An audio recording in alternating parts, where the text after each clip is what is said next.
Assalamualaikum warahmatullahi wabarakatuh. Perkenalkan, nama saya Dahlia Cahaya Putri Pratama dari kelas 12 IPA 2, kelompok 2. Dari hasil diskusi saya dan teman-teman akan mengutarakan pendapat saya pada nomor 1. Pendapat pada pernyataan, tidak usah terlalu keras berusaha dan bekerja. Rezeki sudah ada takaran masing-masing, mau dikejar bagaimanapun, jika bukan rezeki kita, mereka tidak akan menjadi milik kita.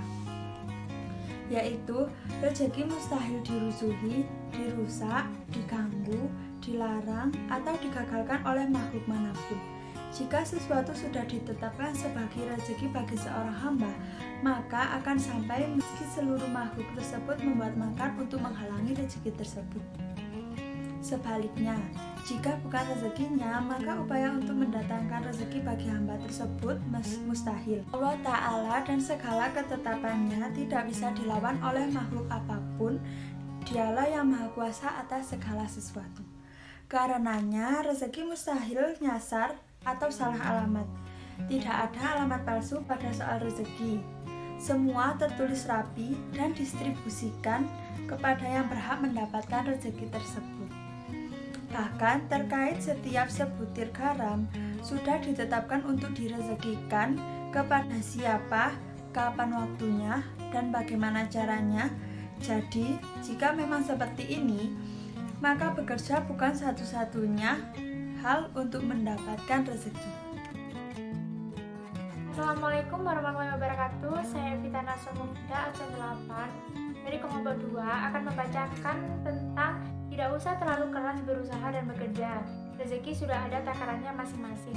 Mau dikejar bagaimanapun, jika bukan rezeki kita, maka tidak akan menjadi milik kita. Saya akan menjelaskan tentang soal yang pertama, bagaimana tanggapan kalian mengenai pertanyaan di atas. Menurut saya, rezeki tidak ada yang tahu, hanya Tuhan. Setidaknya kita perlu berusaha dan bekerja keras agar bisa mendapatkan rezeki itu dan bisa menggapai rezeki itu. Tetapi hasil akhirnya hanya Tuhan dan takdir yang tahu, seperti yang akan dijelaskan tentang hodar dan hodar di nomor selanjutnya.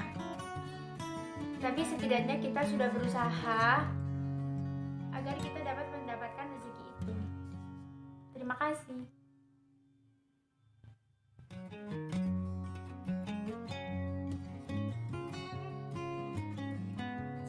Assalamualaikum warahmatullahi wabarakatuh. Perkenalkan, nama saya Firda Sunhatu Syariah dari kelas 12 IPA 2, kelompok 2. Dari hasil diskusi saya dan teman-teman, saya akan mengutarakan pendapat saya pada nomor 2. Bagaimana sih kaitannya qada dan qadar yang harusnya melahirkan semangat kerja? Iman kepada qada dan qadar artinya percaya dan yakin dengan sepenuh hati bahwa Allah telah menentukan segala sesuatu bagi makhluknya. Qada dan qadar juga biasanya disebut dengan takdir. Menurut pendapat saya, walaupun setiap manusia telah ditentukan nasibnya, bukan berarti bahwa manusia hanya tinggal diam menunggu nasib tanpa berusaha dan ikhtiar. Manusia juga harus berkewajiban untuk terus berusaha, sebab keberhasilan tidak datang dengan sendirinya.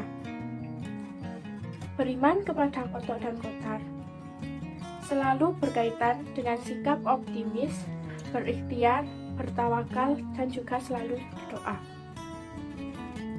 Orang yang selalu beriman kepada qada dan qadar akan senantiasa giat bekerja untuk meraih suatu keberhasilan. Assalamualaikum warahmatullahi wabarakatuh. Perkenalkan, nama saya Firdaniawani Indurmayani dari kelas 12 IPA 2, kelompok 2. Pertanyaannya, bagaimana kaitan qada dan qadar yang harusnya melahirkan semangat kerja? Menurut pendapat saya, nasib manusia telah ditentukan Allah Subhanahu wa Ta'ala sebelum manusia itu dilahirkan. Walaupun setiap manusia telah ditentukan nasibnya, tidak berarti bahwa manusia hanya tinggal diam menunggu. Manusia tetap berkewajiban untuk berusaha sebab keberhasilan tidak datang dengan sendirinya. Dan takdir adalah kehendak Allah tidak sesuai dengan keinginan kita. Maka dari itu, orang yang beriman kepada qada dan qadar memiliki sifat optimis, giat bekerja, dan menghindari sifat putus asa. Sekian, wassalamualaikum warahmatullahi wabarakatuh.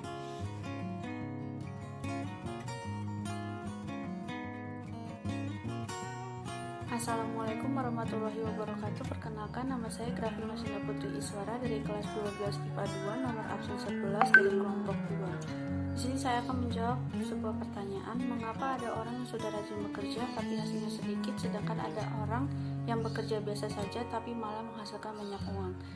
Menurut saya, memang selalu ada rasionalisasi dari kacamata logika untuk menjustifikasinya. Dari faktor apa yang dikerjakan, posisi strateginya, hingga privilege-nya yang dimiliki seseorang, semua bisa jadi rasionalisasi. Cuma kalau dasar pembanding yang kita pakai selalu tentang kolerasi antara kerja keras dan hasil yang didapatkan. Dalam Islam, bekerja itu bukanlah satu-satunya.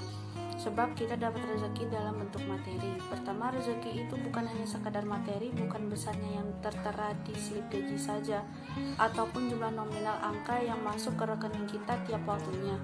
Ia bisa berbentuk nikmat sehat, keluarga yang sejuk, dan anak yang soleha. Kedua, rezeki kita masing-masing sudah ditetapkan Allah. Mau bekerja keras mati-matian ataupun bekerja ringan sekalipun, kalau sudah jalan rezekinya tersebut bagian kita, maka akan kita dapatkan, tak tertukarkan dan tak terkurangi. Bekerja itu tujuan utamanya bukan untuk dapat nominal materi. Tujuan bekerja itu adalah untuk beribadah. Allah mengajar ikhtiar hambanya dalam bekerja mencari nafkah bukan dari besarnya upah, tapi dari besarnya pahala dan ampunan Allah. Bagian kita adalah memastikan niat kita yang lurus dan baik, biar Allah yang menetapkan beberapa banyak ada rezeki untuk kita. Tapi di mana-mana kaidah rezeki itu semuanya sama. Rezeki dan karunia nikmat Allah untuk kita itu cukup, tidak ada yang kurang sama sekali. Cuma gaya hidup dan kesulitan kita untuk mensyukurinya biasanya yang selalu terasa kurang. Sekian dari saya, bila ada salah kata mohon maaf. Wassalamualaikum warahmatullahi wabarakatuh. Assalamualaikum warahmatullahi wabarakatuh. Perkenalkan, nama saya Hanisa Romadanti dari kelas 12 IPA 2 kelompok 2. Dari hasil diskusi saya dan teman-teman, saya akan mengutarakan pendapat saya pada nomor 3. Mengapa ada orang yang sudah rajin bekerja tapi hasilnya sedikit, sedangkan ada yang bekerja biasa saja tapi malah menghasilkan banyak uang? Menurut saya, banyak sedikitnya uang yang didapat tergantung jenis pekerjaan yang dilakukan. Meskipun Allah telah menetapkan rezeki seseorang, bukan berarti setiap orang yang giat bekerja akan mendapatkan uang yang banyak. Rezeki yang telah ditetapkan Allah bisa saja berupa kesehatan, kasih sayang, dan lain sebagainya. Jadi, kita sebagai manusia harus tetap giat bekerja serta harus ikhlas dalam menerima hasilnya.